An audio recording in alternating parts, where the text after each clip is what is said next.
I brought you here.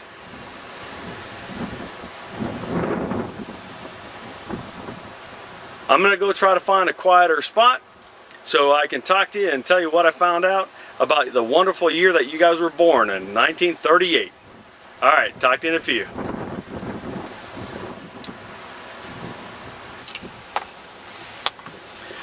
Well, I found a quieter spot. It's not as windy, so hopefully the wind won't affect the microphone too much on this one. You like the palm trees in the background? I kind of do. I tell you what a year. It is great. Happy birthday. I just want to say happy birthday on a milestone that a lot of people don't achieve, and you have a long ways to go. Anyway, you guys are born in 1938.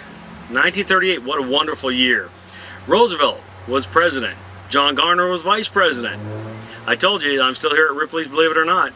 I found a few things out. So let's start. Did you know they discovered oil in Saudi Arabia in 1938? That's when we started depending on other countries for other resources. A gallon of gas, 10 cents a gallon. What's it now? $3.50? Going up to $4 they predict by the summer? Amazing. Gallon of milk, 50 cents. 1938, 50 cents for a gallon of milk. Stamps for 3 cents. Movie tickets were 25 cents. And you know what? Howard Hughes flew around the world in a little over 3 days. It's like 3 days, 19 hours. Okay, almost 4 days. Anyway, believe it or not, we're at Ripley's. So, another thing that was created in 1938, the first nylon toothbrush. That's when we started getting our chompers a little bit cleaner. 1938, nylon toothbrush. They lasted a lot longer than those old bristle ones. But the other thing that happened in 1938, America got the wit scared out of them. Because Orson Welles' War of the World, the radio show, he scared the bejesus out of everybody. Hey, believe it or not. Going on to sports a little bit, there was only 10 football teams back in 1938. Only 10. 1938 was a great year. The Giants beat Green Bay 23-17. They didn't have the Super Bowl then. They called it a championship game. So that was, the Super Bowl wasn't even formed or created at that time. There's only 16 baseball teams in 1938. The World Series, they had the World Series then. New York beat Chicago. So the New York Yankees beat the Chicago Cubs 4-0. I know you probably don't remember that because that was your birth year. But, again, glorious year. Only 16 baseball teams, 10 football teams, and now there's so many you can't even count them. They're breaking up all these different divisions. It's amazing. And you know what? The Minnesota Vikings, that wasn't one of the 10 football teams. The Minnesota Twins, that wasn't one of the baseball teams. They both were created in 1961. Both teams. 1961 is when they both got created in Minnesota. Alright, let's go back to 1938. Some of the things that were created in 1938. Wizard of Oz. Believe it or not, it took them all year to get it. They started it in January, but they finished it and completed it. 1938 is when the Wizard of Oz was created. Amazing. And it's still going. What a great movie. The Adventures of Robin Hood. That's another good classic. Good one. Christmas Carol was brought out. The very first Christmas Carol was brought out in 1938. The movie Boys Town, if you guys remember that one. Some of the cartoons and the other movies that were created then, believe it or not, The Lone Ranger. The first year, 1938, The Lone Ranger was played. Flash Gordon's Trip to Mars, same thing, 1938. Isn't it a great year? You guys were born in a super year. The Great Adventures of Wild Bill Hickok was created, formed, filmed in 1938. And you know what the comics that came out then? Go figure. Donald Duck, Superman, Porky and Daffy. Good comics. Don't know what else to say about it. Alright, other people that have joined your birth year, or were born in your birth year. Great year. Ted Turner was born in your year. Christopher Lloyd was born in your year. Connie Francis, Charlie Pride, Jeff Barry, Don Meredith, Johnny Paycheck. All this in 1938. But you know what the best in 1938 was? You were born. You were born in 1938. But anyway, I'm going to share a couple other things with you about stories that you told me that reminds me of St. Augustine and you and our family and that sort of stuff. So let me go see if I can't take a video or something like that of it, and I'll see you on the I'll see you here in a few minutes. Again, Believe it or not, all those facts. There's a lot more facts that I have that I'll give to you on your birthday. Anyway, thanks for joining me for the sunrise this morning. Beautiful sunrise. I did that because you don't get to see a sunrise over the ocean very often. So, hope you enjoyed it. And let's go see if I can't find those other places that I want to show you here that brought back memories of all of us.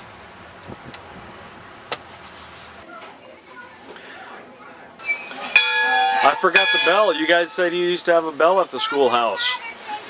Kids are ringing the bell over here. Anyway, well, you'll never guess where I'm at. I'm in a single-room schoolhouse. I remember some of the stories that you used to tell me about when we didn't want to go to school, we were sick, we weren't feeling bad, or we just wanted to cut class. You gave us the old story about you went to school in a one-room schoolhouse, trudging through the snow, through the rain, through the sleet. Sisters and brothers had to carry you. So here we are in a single school room house. The only one I could find today is the oldest one in St. Augustine. So here you are, the single room schoolhouse. I wanted to get to Minnesota and try to get a picture of where you guys went to school, but couldn't find it. Anyway, single room schoolhouse. I thought it'd be interesting. Again, I just remember the stories that you guys used to tell us and going through school and trudging through everything. So I thought, well, hey, I'll go to the single room schoolhouse. Anyway, love ya. We're on to the next spot. That's it. Minnesota, we never had signs for the outhouse. Anyway, did your school have an outhouse? I remember stories. I remember using them up there. Does it bring back some memories? Oh, what do you know? Kodak moment. They didn't have that back in our days. Come on now. Anyway, see you next stop. Bye. Right now, you don't even know where the heck you're at over here. This is 1908. I am Deputy Sheriff Guy White, and I will process you through the old jail here today. We're here at the oldest jail possible.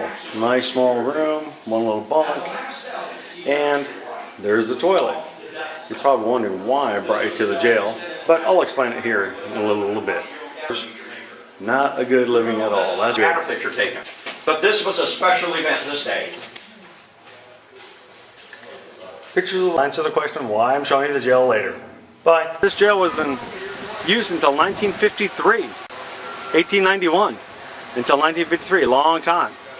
Anyway, I'm going to go find a quieter spot so I can tell you a little story about why I photographed a jail. Alright, talk to you in a few. Bye. Well, I'm away from the jail and I'm in a little bit quieter area so I can talk and tell you a little bit of why I wanted to take you to the jail. So anyway, the reason I took you to the jail is I've got to say thanks for the way that you raised me. I really do believe, and I firmly believe, that the way you raised us, for the most part now, kept me out of jail. You taught us right from wrong. You taught us to be honest. You taught us to try to speak our mind when we could. And you taught us if we did something wrong, there was consequences. And there's a lot of kids today who don't pay the consequences for their actions. Give you a couple examples of when I was growing up. Remember the crabapple tree when I was stealing the crab apples out of the neighbor's yard? The neighbor came over, raising holy heck. You sat down with the neighbor having coffee and chewing my butt out. Then you made me go chip ice for her. But you know what? I learned a consequence that stealing doesn't pay. When I'm told to stay out, stay out. Then I had to go chip ice, but you know what? That's when I made my first dollar too. And they still have that dollar today. So that's just one example. Another example is after I got mauled by that dog across the street. I was told, don't go by the dog. It's a mean dog. It was chained up. But I thought I could win it over. I didn't. I got mauled. No cops were called. Nobody was called. He cleaned out my wounds and everything else.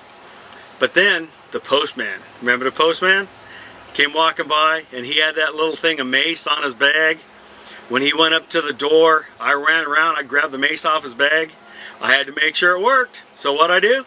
Turned it right in front of my face, squirt, right in my eyeballs. Remember that? Oh my God, I could have died.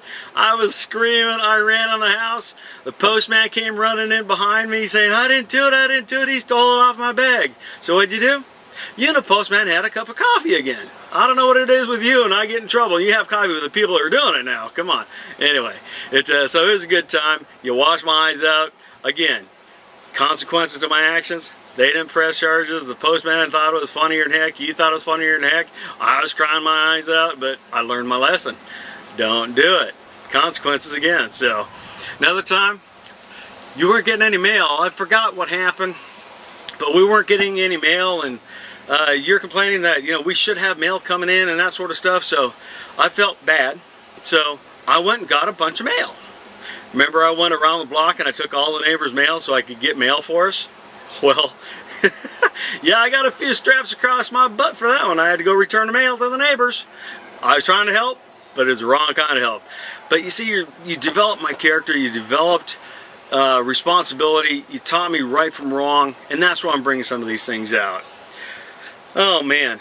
And then Arizona, just a couple of memories from there.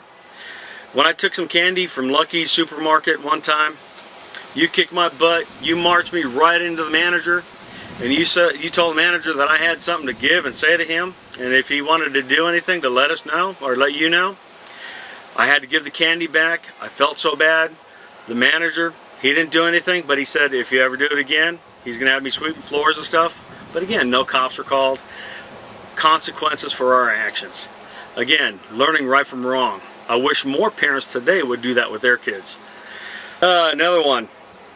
When I got my rights read to me with Mikey across the street when we lived on 24th. When he dared me to throw the golf ball. I was in a bright orange shirt. I forgot what number I had on. I want to say it was like number 13 or something like that. It was on a Sunday. We had choir practice that afternoon. Saturday or Sunday.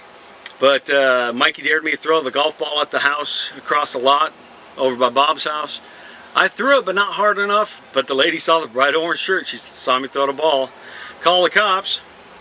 You and the cops, well, I forgot who picked me up, but the cops were waiting for me at the house along with you, and they read me my rights. I was scared. No, I can't say the word, but they scared the crap out of me. That's a better word for it. Anyway, so again, consequences to my actions. Be honest, be truthful, own up to what you do. I think you have helped build my character, my morals, and my standards today. So it's just another example of it. I haven't gone to jail. I wanted to show you the jail just to kind of bring some of this stuff to light.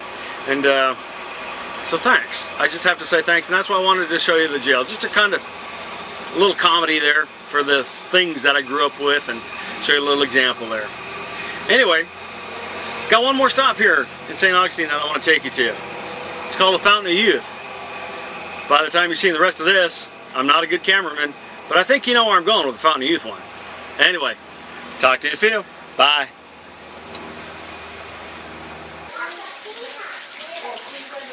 Well, here we are at the Fountain of Youth. Can you believe the average lifespan when you guys were born was 56.7 years? Yes, I have to say it again, believe it or not.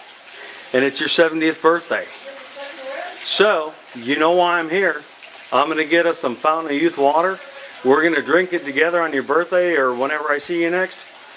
And you know what? Hopefully we'll have a lot more years together. I love you guys. Talk to you later. See you at the next stop. I forgot to tell you, I scored. Fountain of Youth bottled water. We're going to open this at your birthday. We're going to stay around a lot longer. We've got time to go. You have already beaten the odds of the 56.7 average years for your birth year. You're 70, what a milestone. It's awesome. So again, happy birthday. Have fun. Let's spend a lot more time together if we can get behind each other's coast a little bit sooner, or more often, I should say. Alright, I don't know what else to say. Tape's about to run out. Battery's about to die. I love you. Happy birthday. We'll see you later. Alrighty, bye-bye.